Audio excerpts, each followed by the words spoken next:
Hey guys, how's it going? My name is Adam. Today I'm gonna show you how to create an Amazon seller account. So first of all, go ahead to your browser, and basically what you're gonna do is gonna just go ahead to the sell.amazon.sa.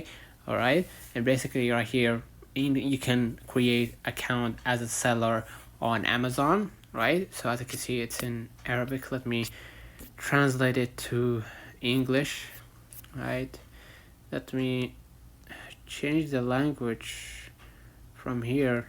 Yeah, change it to the English, right? And as you can see, you can start sell on Amazon, start selling online today, and you can just go ahead and click sign up right here.